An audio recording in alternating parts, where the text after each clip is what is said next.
লক্ষ্মীর ভান্ডার প্রকল্পের নিয়ম নতুন করে কিন্তু নিয়ম চালু করা হয়েছে। লক্ষ্মীর ভান্ডার প্রকল্পে ইতিমধ্যে 2025 সালের শুরুতেই ইতিমধ্যেই লক্ষ্মীর ভান্ডার প্রকল্প নিয়ে বিগ ব্রেকিং আপডেট রয়েছে সকলের জন্য, নতুন যারা পুরাতন যারা সকলের জন্য। যারা লক্ষ্মীর ভান্ডার প্রকল্পের টাকা পাচ্ছেন, আপনার লক্ষ্মীর ভান্ডার প্রকল্পের ভাতা বন্ধও হয়ে যেতে পারে নতুন নিয়ম না মানলে।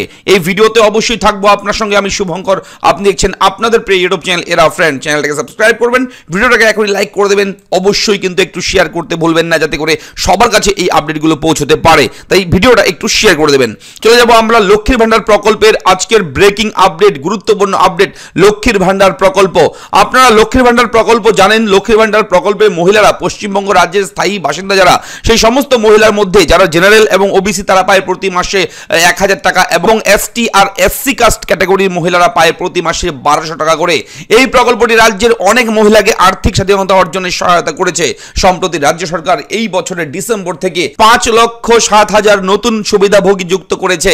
তবে নতুন বছরের শুরুতে কিছু নতুন নিয়ম চালু করা হয়েছে এবং সরকার সতর্ক করে দিয়েছে যে যদি এই নিয়মগুলো অনুসরণ না করা হয় তাহলে মহিলারা তাদের সুবিধা হারাতে পারেন। অর্থাৎ যারা লক্ষ্মীর ভান্ডার প্রকল্পের টাকা পাচ্ছেন, আপনার টাকাও কিন্তু বন্ধ হয়ে যেতে পারে যদি নতুন নিয়ম না মানেন। লক্ষ্মীর ভান্ডার প্রকল্পের জন্য যোগ্য হতে হলে একজন মহিলাকে কিছু শর্ত পূরণ করতে হবে। প্রথমত, আবেদনকারীর বয়স 25 থেকে 60 বছরের মধ্যে হতে হবে এবং শুধুমাত্র একজন মহিলার সিঙ্গেল ব্যাংক অ্যাকাউন্ট থাকতে হবে। যদি অ্যাকাউন্টটি যৌথ হয় তাহলে তিনি ভাতা পাবে না। অর্থাৎ জয়েন্ট অ্যাকাউন্ট থাকলে কিন্তু এবার থেকে লক্ষ্মীর ভান্ডার প্রকল্পের টাকা আর ঢুকবে না। সিঙ্গেল ব্যাংক অ্যাকাউন্ট লাগবে, সিঙ্গেল অ্যাকাউন্ট লাগবে, সেভিংস অ্যাকাউন্ট লাগবে, তবেই কিন্তু লক্ষ্মীর ভান্ডার প্রকল্পের টাকা সরাসরি আপনার ব্যাংকে ঢুকবে। উপরন্তু ব্যাংক অ্যাকাউন্টটি মহিলার আধার কার্ডের সঙ্গে যুক্ত থাকতে হবে। অর্থাৎ ব্যাংক অ্যাকাউন্টের সঙ্গে আধার লিংক থাকতে হবে, এটা বাধ্যতামূলক। যদি না থাকে তাহলে কিন্তু মান্থলি যে টাকাটা পায় লক্ষ্মীর ভান্ডার প্রকল্পে সেই মাসিক অর্থ পেতে পারবে না। তাহলে কিন্তু লক্ষ্মীর ভান্ডার প্রকল্পের টাকা আর ঢুকবে না সেই অ্যাকাউন্টে। আরো একটি গুরুত্বপূর্ণ নিয়ম জানিয়ে দেওয়া হয়েছে, যদি কোনো মহিলা কর্মরত থাকেন কোনো জায়গায়, কোনো সেক্টরে বা ইতিমধ্যে অন্য কোনো সরকারি সুবিধা পাচ্ছে, তাহলে তিনি লক্ষ্মীর ভান্ডার প্রকল্পের জন্য যোগ্য হবে না।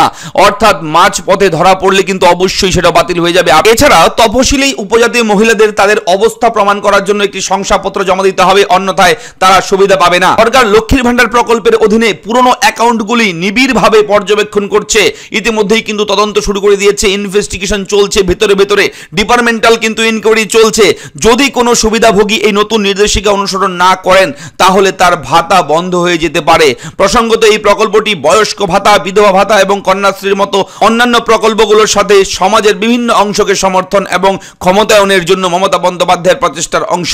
অর্থাৎ বলে রাখি, এই নতুন নিয়মগুলো অবশ্যই মানতে হবে আপনার। যার যার সেভিংস অ্যাকাউন্ট আছে, সিঙ্গেল অ্যাকাউন্ট আছে, তারাই কিন্তু একমাত্র এই লক্ষ্মীর ভান্ডার প্রকল্পের টাকা পাবে। আবারও জানিয়ে দিচ্ছি, যদি আপনার জয়েন্ট অ্যাকাউন্ট থাকে তাহলে সেটা চেঞ্জ করে অবশ্যই একটা সিঙ্গেল সেভিংস অ্যাকাউন্ট খুলে আপনি বিডিও অফিসে গিয়ে যোগাযোগ করুন এবং নতুন সেই অ্যাকাউন্ট নাম্বারটি যুক্ত করুন, না হলে কিন্তু আপনার লক্ষ্মীর ভান্ডার প্রকল্প বন্ধ হয়ে যাবে। তো এই মুহূর্তের এটা বড় একটা আপডেট আপনাদের সকলের জন্য। আশা করি ভিডিওর আপডেটটা অনেকটাই গুরুত্বপূর্ণ ভূমিকা রাখবে আপনার জন্য, যাতে করে আপনি পরবর্তীতে লক্ষ্মীর ভান্ডার প্রকল্পের সুবিধা পান, যাতে করে বঞ্চিত না হন। তাই ভিডিওটা অবশ্যই একটু শেয়ার করবেন, লাইক করবেন, চ্যানেলটাকে সাবস্ক্রাইব করবেন এবং আপনার লক্ষ্মীর ভান্ডার প্রকল্প নিয়ে কোথাও কোনো রকম ডাউট থাকলে একটু কমেন্ট করে জানাতে কিন্তু একদম ভুলবেন না। দেখা হচ্ছে পরবর্তী বিগ ব্রেকিং আপডেটে। ভালো থাকবেন, ধন্যবাদ।